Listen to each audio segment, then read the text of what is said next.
Hello everyone.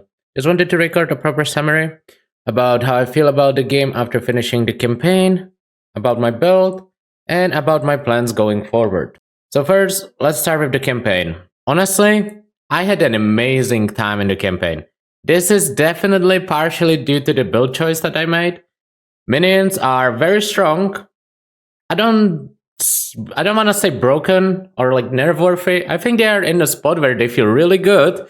You still have to play the game, but they feel very strong. Maybe the single target is a little too high. At least it felt a little too high at the end of the campaign when I got good gear. But honestly, the entire experience has been pretty smooth, except a few things that I think could use some work. And that is the drop rate of Exalts, Regal Orbs, and Artificer Orbs. To be fair, Regals and Artificers you can actually get through salvaging and disenchanting, which you could argue was my fault for not doing earlier, but Exalt specifically could use a small buff in terms of drop rate. I would say about 50% more Exalts wouldn't ever go wrong, so maybe even double. We'll see how much they drop in the maps. I haven't done any maps yet. I have just finished the campaign. So we'll see how I feel about the drop rate of Exalts afterwards, but right now, I feel like they should increase it a little bit. One thing that I find important to highlight is a lot of Path of Exile players have the mindset that their resistance needs to be capped during the campaign, and that is kinda unreasonable.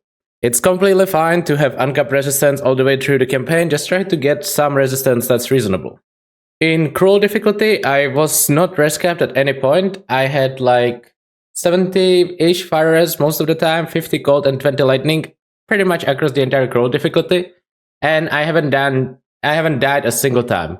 Yes, minions have the huge advantage of having meat shields in front of them, but even then, I don't think the damage bosses and mobs do is balance around cap resistance. So if you don't have it, don't feel too bad about it. Just try to get as much as you can. Try to get some life, armor, and ES. I don't know how good evasion is. I never tried to use it because I never had dex to use it.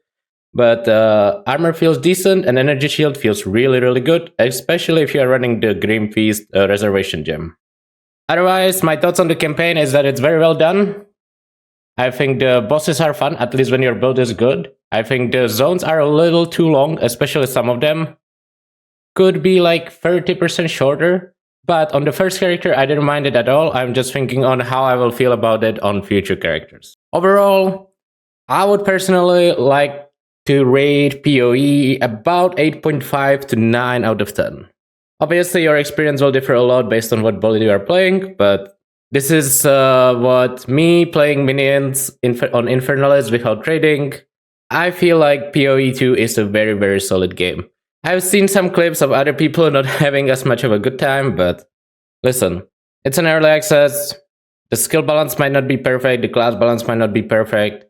Just try to find whoever is playing your class and playing a build that looks decent and just copy it or like get inspired and see how you feel about the game afterwards. I'll do a last quick recap of the build that I finished the campaign with. I will not be making updates unless I do a huge change in the build. I do plan on sticking with Skeletal Arsonist for the foreseeable future until they stop working on, or unless someone finds a really, really good minion build that I want to copy instead. And let's just take a quick look on what I did with my gems, gear, skill tree, and whatnot, and tell you guys what you should focus on. So let's start with the skill tree, because that's the easiest one. You basically click most minion nodes. I started clicking Energy Shield in Act 6. You probably don't want to start clicking it earlier than that because you don't really have good bases. Unless you high rolled like decent Energy Shield pool, I would probably delay it. This is my current skill tree. You can see I pretty much click any minion damage and minion revive speed that's available. I didn't actually build any minion defense, as I don't think it's really worth it, since you are using Last Gasp for your main damage gems, and your dog doesn't seem to need the defense. So I don't think I will be building any minion defense, as I don't think it is point efficient. I did grab a little bit of skill effect duration, and I have to say it feels really good. It affects your flame wall, offering, flammability. It is a lot of value. So I grabbed this 3-point cluster, and I might grab this skill effect duration node as well. For Ascendancy, I have went for Altered Flesh. As you can see, I have tried to make my fire as higher than Cold and Lightning. because you cannot cap all of them, as I said, so just try to make sure that your fire is higher, and then this node is just an upside.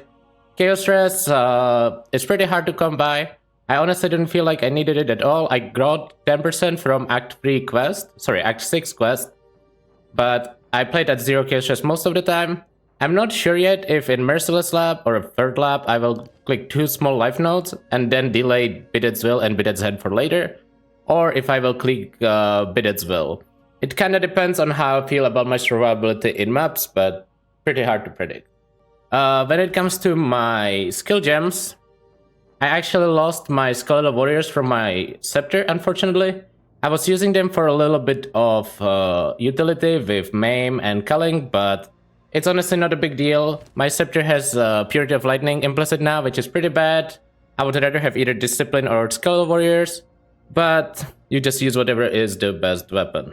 So Summon Hellhound is the thing you get from Infernalist Ascendancy, and it gives you extra survivability, extra tank that like soaks up hit and tanks aggro from minions, and you also passively get extra gems on him as you level.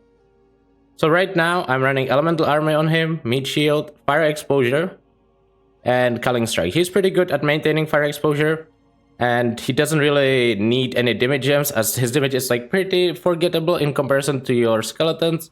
So I think using Fire Exposure on him is very good.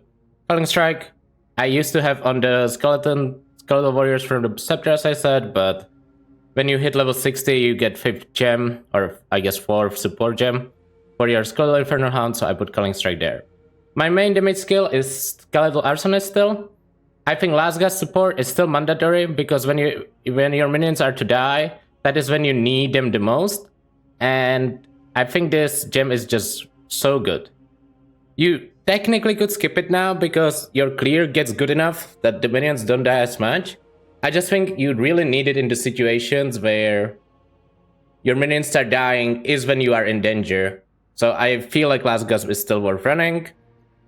My revive time on minions is so low that even when they die, they rest like 1 second after Last Gasp ends, so you pretty much have no downtime. I use Scattershot as a +2 projectiles for them. They have a projectile attack that AoE overlaps, and having more projectiles on it is basically just more damage, and it improves the clear speed a little bit. I also use Conk Effect here. I hope Conk Effect doesn't mess up with my overlaps, but honestly damage is so good that I don't think it does. I've picked up a little bit of AoE to compensate for it. Honestly, it feels completely fine even with Conk Effect in. My 5th gem, if I ever find another Jeweler Orb, is going to be Fiery Death probably, just to get some explosions and better clear, because I don't feel like I really need that much single target right now. Raging Spirits are supplementary damage with Fire Infusion, Martial Tempo, and Feeding Frenzy. They're just solid. They only cost 30 Spirit to reserve. You spawn them by using Flame Wall. I think Flame Wall still spawns 6 at a time. Flame Wall supercharges Fortress and Air Kingdom put to cast it faster. Nothing too special over there, but Raging Spirits, 100% worth the cost. You can only get them from Uncut Spirit Gems, so if you are looking to get Raging Spirits, the earliest you can get it is Act 1, King of the Mist, in, I think the zone is called Fatehorn. You have to full clear the zone, click all the rituals, kill King of the Mist, you get an Uncut Spirit Gem, you can choose spirits there. And then when you get an Uncut Spirit Gem later, you can upgrade their level. You cannot find it on normal gems, which is what a lot of people have been struggling with, so just make sure to look for Uncut Spirit Gem. Otherwise, my last minion that I actually use is Unnerve, which is a spell that spawns minions whenever you hit a corpse. We use Infernal Legion and Minion Instability on them, just so they die and actually kill like small packs of white monsters, to allow our Skeletal Arsonist to focus fire rares better. Honestly, Unnerve is just there to create some meat shields that temporarily kill like small mobs. It's not a big deal, but I think it's still super worth it, as you don't really have anything better to do most of the time while playing. This support you can basically ignore, it doesn't do too much. Flammability, huge damage increase. Whenever you press Flammability, you get probably 30% more damage. It has a very high mana cost. I still support it with free supports, even though it increases the mana cost even further.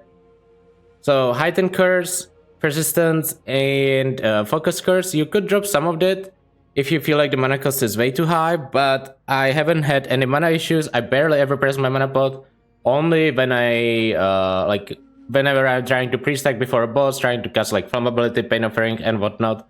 But in general, it's not too big deal. Your mana pot will pretty much never run out. Speaking of Pain Offering, that is also a huge damage multiplier. You can sacrifice 1 minion to get buffs for all your other minions, 44% more damage and 30 attack speed. I used to try to sacrifice my skeletons from my weapon, but now I have to actually sacrifice 1 arsonist, but it's definitely worth it. And lastly, and definitely not least, is the unsung hero of our survivability. Grim Feast is a reservation aura, comes from the Uncut Spirit Gem again, and whenever a minion dies or an enemy dies, it spawns small orbs that you don't really need to pick up. They will just get picked up automatically even if you don't pay attention to them, and refresh your energy shield. This energy shield that it recovers can actually go over your maximum energy shield up to double with a mechanic called Overflow, and it creates an insane buffer for one-shots. As you can see, my base ES is 1200, so whenever I'm fully stacked on Grim Feast, I actually get 2.4k ES now, so I'm more than doubling my entire life by having good energy shield. In PoE 2, gear is actually a lot more important than in PoE 1 for how much damage you gain from it. Your main focus should be plus levels to minion skills. It doesn't work to get spell skills, so just remember this. Spirit on your gear, and after that you try to focus on defenses. So the places you can get spirit is your scepter. You can even quality it to get more spirit from there, or ideally just get like a increased spirit or flat spirit roll. You can get spirit on your amulet, which is my best item right now. Very proud of this thing. Or your body armor. I don't think there's any other spirit on gear, except you can get spirit in campaign from Act 1, Act 3, and Act 6, or Act 3 Cruel difficulty. You can get 100 spirit in total in those zones. In Act 1, it's from King of the Mist, and in Act 3 and Act 6, it's from a bog witch in, I think the zone is called Azure Bog, or something along those lines. You will notice, you will see it. When you see it, you will know which zone I'm talking about. The rest of the gear doesn't really matter too much. I had +2 scepter for the most of my run, and it felt completely fine. Ideally, you are aiming for plus levels and spirit, as I said. Increased damage of your allies is good, and increased cast speed of your attack and cast speed of your allies is also very, very good. Otherwise, you just try to focus on life and resistances. Attributes are pretty good too, because I actually found myself running pretty low on attributes towards the end of the campaign as the int requirements get higher and higher on the gems. Belt, I actually still only have with 1 charm. I don't really feel like charms are that good, or at least they don't feel that impactful. The only charm I'm using is a stun charm, and I guess it works because I don't really notice myself get stunned too much, but honestly, I thought charms will be a lot bigger part of PoE 2, and so far they haven't been. I thought the extra charm slot is mandatory on belt, but I think you can be completely fine without it. Boots, obviously the main stat you want here is move speed. It's the only good source of move speed we have, so just try to get like, the more move speed you can get on your boots, the better. Probably don't sacrifice too much there. As long as the boot is like somewhat reasonable, I would just equip whatever is the highest move speed. On amulet, you can get either spirit or level of minion gems. Both super worth it. Just try to get anything decent. Shield, increased block chance is actually very good, because it basically it decreases the amount of hits you take by so much for one prefix that I think it's probably the single best stat, probably close to life on shields. Otherwise, I don't actually ever use the skill from the shield, which is probably a mistake. You should probably try to get used to using it, but yeah. And then on helmet, the main stat you're looking for is minion skills. Otherwise, I've tried to get as much ES as I can on my gear, so it's pretty hard to make the trade-offs where you want your minion stats, your spirit, your levels, and get energy shield at the same time. But I'm pretty happy with this body armor, even though it doesn't have spirit, just because getting 76 life and 200 ES is actually really, really impactful. And Spirit has some diminishing returns. So once your actual spirit gets over like 200-ish, every other point of spirit is a little worse because you already reached the critical mass of having like 7-8 skeletal arsonists, and you should be pretty chill after that point. But obviously more arsonists is better, so if you can get spirit on top of like good life or good ES, it's obviously still better. I don't know how my gear is gonna progress in maps. I have no idea how the gearing looks in maps. I hope it's gonna be good. I'll try to post an update if anything important happens. If I change my build, or if I defeat any boss, or if my build falls apart completely and I have to reroll something different. I will see. I'll keep you guys updated. I hope you guys enjoyed this video. Please make sure to like, comment, and subscribe if these recaps are helping you, as it helps the channel a lot. And I will see you guys again next time. Bye!